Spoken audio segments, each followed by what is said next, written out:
Hey guys, Tim with Perkins Roofing here, and today we're going to show you how we install tiles on a tile roof down here in South Florida. First thing I'm going to show you is from the ground right here. These tiles that are being installed on what is called the eave, which is the perimeter of the home. You can see we install a metal underneath the tiles. There are different ways to finish the tiles on the eave of the home. This is called eave closure metal. Because this is an S tile, it's going to have a curvy shape. There are multiple types of tiles, which you can see some of our other videos if you want to YouTube.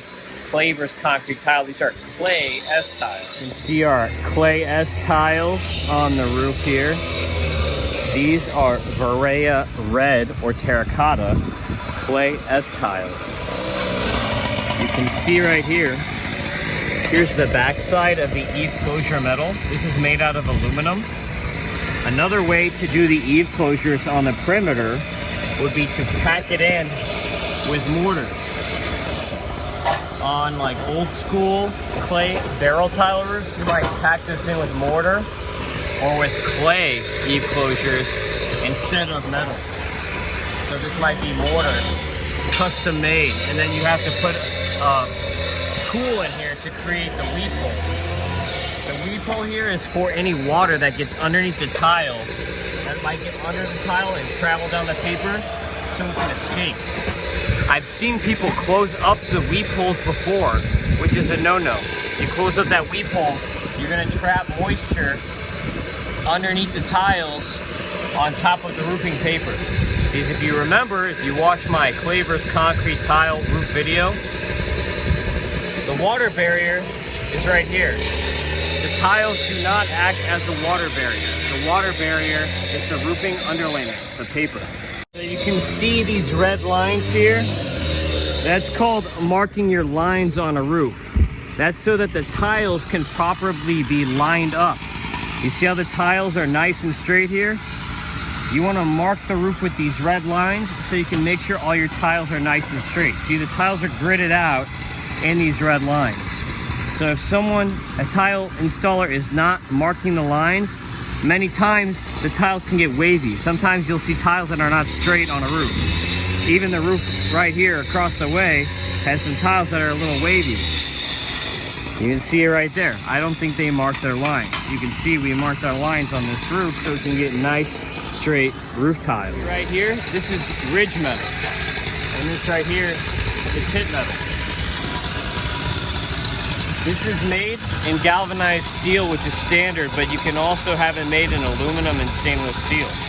Now this metal is going to pop up the hip and ridge tiles, which you have certain special pieces for those hip and ridge tiles.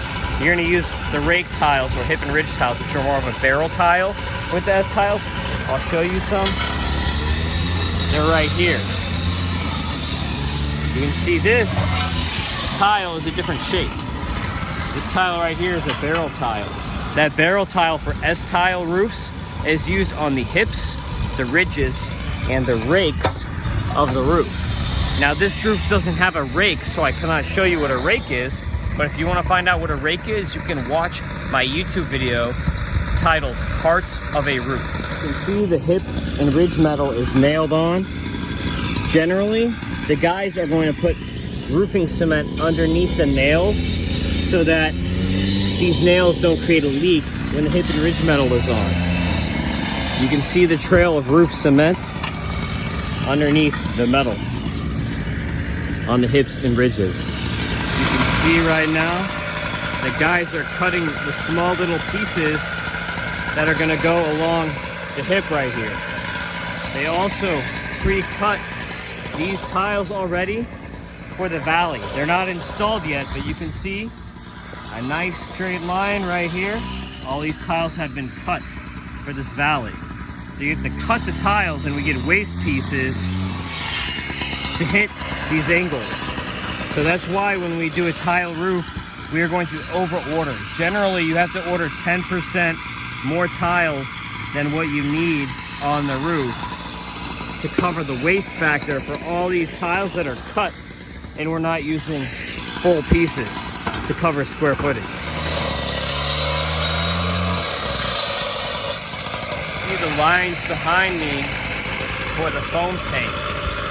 That's for the foam, the 3M foam that we use to install the tiles here in Miami-Dade. We don't nail tiles on here.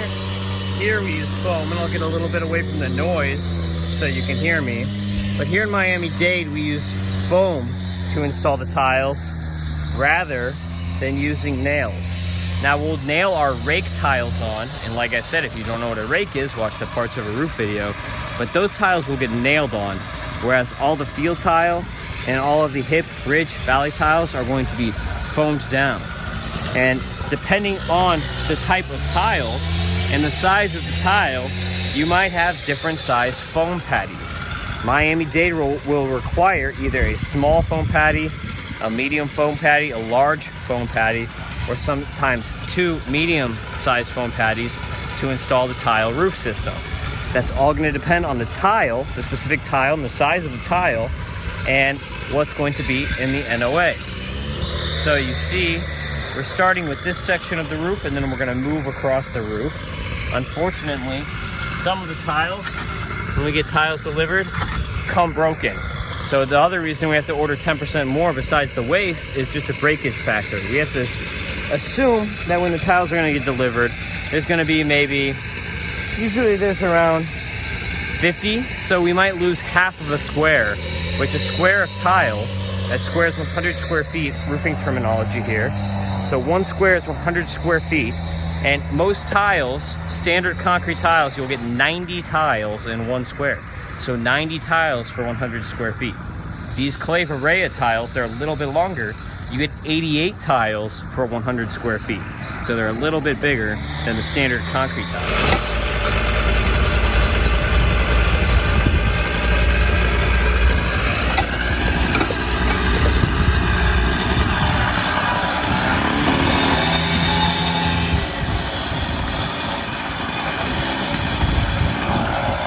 Guys get to these vents, they're going to be cutting part of a tile. Maybe you might just cut a little square or a little square in the tile and then fill that with concrete. That's how you're going to do these vents right here. About the foam is you have to keep it cool. Right now, you can probably see I'm sweating. It's like 100 degrees here because we're in June in Miami. But you can see the guys are smart. They keep the foam lines in the truck. So the foam sits in the truck where it's nice and cool in the shade so that it doesn't get all jammed up.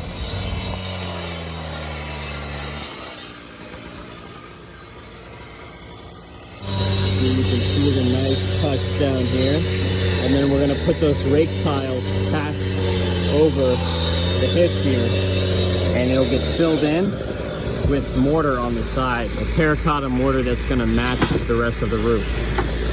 So you can see behind me, the guys are starting to foam down this area where it connects to the valley right now. They're gonna finish this square in here.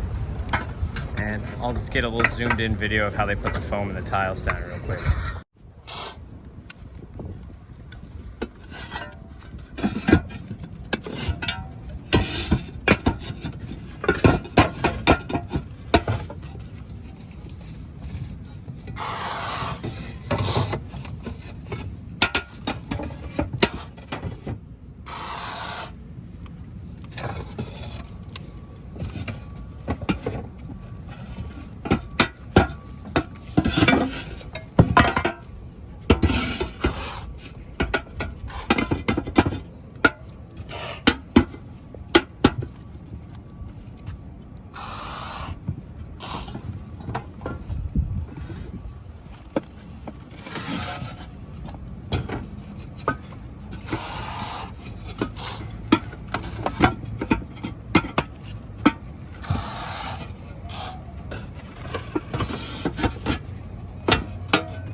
Piece out because it wasn't fitting properly.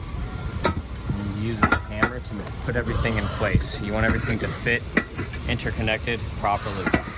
On some roofs, you'll see some tiles that don't line up in a perfect line. Like I'll show you how these rows are all lined up perfectly. And sometimes if it's not lined up perfectly, those tiles will slide and they'll get knocked out of place.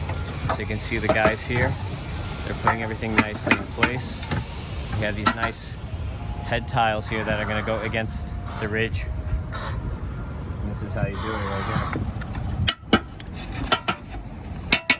So then the way for these tiles calls for the one large patty. And you can see after you spray it too, it expands underneath. See how that patty is already expanding and it's starting to yellow and it's starting to get a little hard now. And you just put that one down. So that expands underneath the tile once you spray. And you don't want to overspray, because if you overspray the spray, if it's windy, it can blow and make a mess. And also the foam is very expensive, so you want to make sure you spray just enough for that tile to stick and for us to pass our uplift test.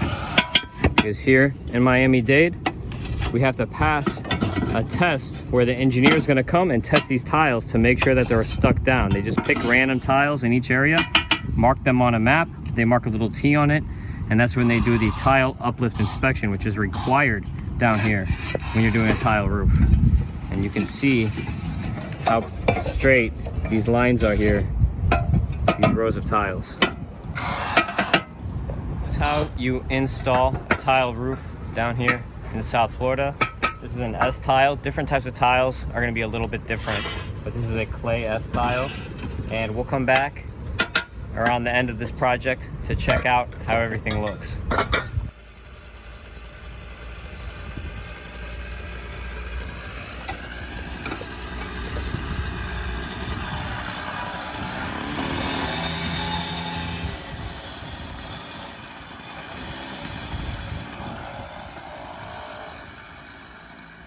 All right, guys, it's been a couple days, so let's go check out some of these completed details now that they're done.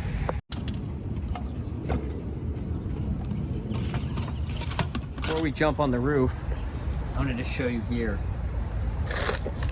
See, we've got our red oxide that gets mixed into the mortar so that we have terracotta mortar that'll match the tile rather than a regular gray mortar. So you can see the tile tight here, which is the tile mortar that's used on the hips, the ridges, and as mentioned, there's no rakes on this job. And we basically mix the oxide in, you can see here, where it gets mixed with the mortar.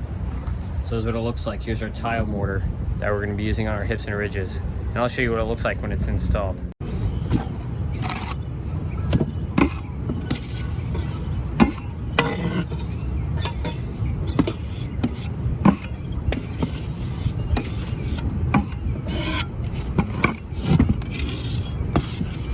You can see we have some extra tiles here on the roof as the guys finish buttering up the mortar here on the hips and ridges. And it's not just the hips and ridges that get buttered up. You see we have our corners here where the hips meet the ridge. Getting a nice little like round mound type thing there. And also our vents all gonna get buttered up.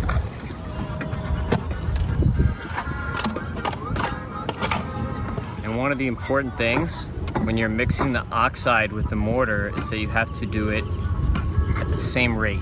Otherwise, you're gonna not have a consistent color throughout the home. So this gets especially important with commercial projects, larger projects, where maybe you're not using the mortar all in one day, where you're installing mortar on multiple days. Then just depending on where's it sitting, is it in the shade or is it in the sun, and how much oxide you throw in with the mortar, you can get different shades. And it kind of looks weird when you get two different shades that intersect in the hip and ridge mortar. So it's very important to try to keep that consistent color throughout. So you got to get that right consistency and make sure you're mixing at the same levels. So right here you can get a nice view of what the hips and ridges look like when the tiles are on the hips and ridges, but there's no mortar yet. So this mortar with the oxide is going to fill in all that. It's going to be filled in here at the vents, like we did over there on that vent. And it's going to look like that throughout as we fill in at all the hips and ridges. So something you can see behind me here, I'm trying to point and look at the camera at the same time. You can see this valley. It's such a straight line. It's really important for the aesthetics of the home to make sure you get nice cuts on these tiles. And you can see from earlier in the video, it's a lot harder than it looks because you're not just putting the tile in and then cutting a line straight down it. You're cutting before and then putting the tile down. So you see how the guys try to pre-plan it where they put the tiles, they try to cut them out before they actually install the tiles with the foam. That's how you get these nice straight lines like that. So as we finish this roof up, I hope that this was an informative video, showed you a little bit about how to install roof tiles, the process of installing the roof tiles. As mentioned, every roof tile is a little bit different, so you're going to get a little bit different of a process each time, but more or less it's the same here in Dade. You see some of this foam that's oversprayed here because, as mentioned in the earlier in the video, the foam expands. So it starts as a small area. You can see what the guys were spraying, and it was blue, and then it expands and turns yellow. So we're gonna clean that up before we leave here. So we'll get all that cleaned up. Try not to leave any foam residue on the roof. There's not much.